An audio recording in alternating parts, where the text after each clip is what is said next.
예, 오늘 비하인드 뉴스 이성대 기자가 이번 주 휴가입니다. 그래서 박성태 기자가 오랜만에 제 옆에 나와 있습니다. 어서 오세요.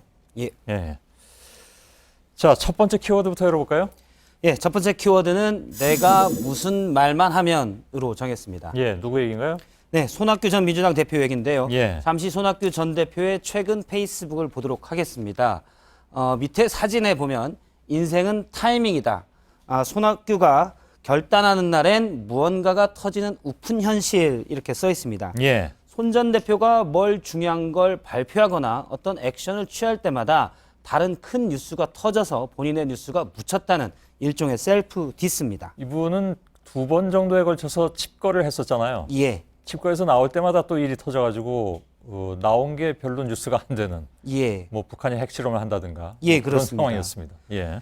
예. 어제도 그런 일이 있었는데요. 예. 어제 손학규 전 대표가 처음으로 대선 공약을 발표했습니다. 사실 많은 분들이 공약을 발표한지도 잘 몰랐는데요. 예. 이 부분은 왜냐하면 어제 오전에 주한미군이 전격적으로 사드 장비를 오산 기지에 가져왔다라고 발표하면서 손학규 전 대표의 뉴스가 모두 묻혀버렸습니다. 예. 이런 일은 한 번이 아닌데요. 방금 말씀하신 것처럼 2006년에 100일간의 민심 대장정을 돌고 돌아와서 큰 걸 얘기하려고 메시지를 탕 터뜨렸는데 북한이 1차 핵실험을 했습니다. 예. 예. 손 전 대표 뉴스가 나갈 때가 아니었죠. 예. 그래도 보시는 것처럼 여러 번 중요한 사건이 있을 때마다 본인이 뭔가를 했는데 중요한 다른 사건이 터져서 본인의 뉴스가 묻혔습니다. 예.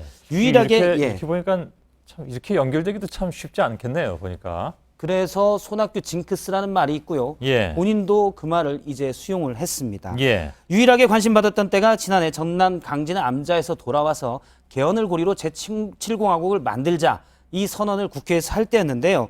당시 사진을 잠깐 보도록 하겠습니다. 예.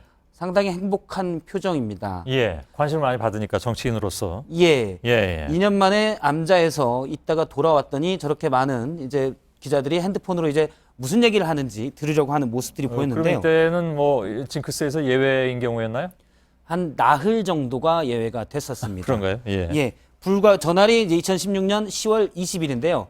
나흘 뒤에 JTBC가 최순실의 태블릿 PC를 보도하면서 예. 손학규 뉴스는 모두 수면 밑으로 가라앉게 됐습니다. 예.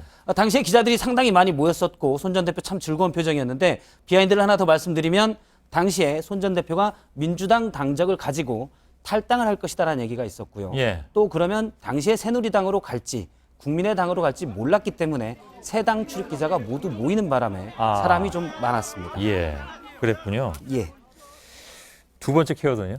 마지막이는 예. 두 번째 키워드는 솔직히 많이 걱정된답니다. 예. 뭘까요? 이명박 전 대통령이 오늘 페이스북에 올린 글인데요. 잠깐 보면 나라가 처한 형편이 가히 내후 외환의 지경이다. 솔직히 많이 걱정된다라고 감정을 표현했습니다. 길게 썼네요. 예, 밑에 예. 있는 내용은 내후 위안의 상황, 그러니까 탄핵을 두고 국론 분열된 모습, 경제 위기, 북핵 위협, 사드 위기 등을 나열하고 단결해서 이 위기를 헤쳐나가야 된다, 극복해야 된다라고 썼습니다. 예.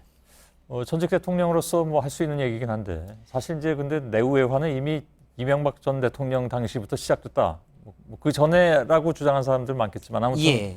본인이 이렇게 얘기했으니까 그런 얘기들을 하는 분들도 많잖아요, 그죠? 예, 그렇습니다. 그런 지적도 있습니다. 예. 4대강 문제 때문에 5년 내내 국론이 분열됐었고요. 예. 임기 말에는 지지율이 낮아지자 독도를 전격적으로 깜짝 방문하면서 외교를 내치에 이용한다라는 비판을 받기도 했습니다. 두고두고 얘기가 됐던 사건이기도 합니다. 예. 예. 어쨌든 이 전 대통령이 갑자기 소셜미디어에 왜 이런 글을 올렸냐라고 오늘 측근에게 통화를 해서 물어봤습니다. 그런데 요즘 진짜 나라 걱정을 많이 하고 있다라는 대답이 돌아왔고요. 예. 정치적으로 해석되는 건 상당히 경계했는데 그러니까 이거는 특정인 뭐 굳이 얘기하자면 박근혜 대통령을 얘기하겠죠. 박 대통령을 비판하기 위한 것은 아니다라는 뉘앙스를 풍겼습니다. 예.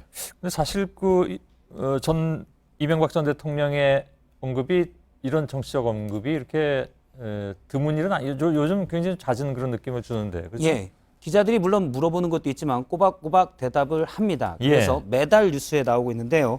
올 1월에는 굳이 묻지 않았는데 연초에 새누리당을 탈당하겠다 이렇게 얘기를 했었고요. 예. 그 한 달 전에는 박근혜 대통령 측이 탄핵소추안에 문제가 있다 이렇게 얘기하자 국민들이 다 알고 있다. 그러니까 국민 뜻을 따르면 된다라고 얘기했었고요. 예. 또 그 한 달 전에 그러니까 최순실 국정농단 사태가 본격화됐을 때는 참담한 심정이다.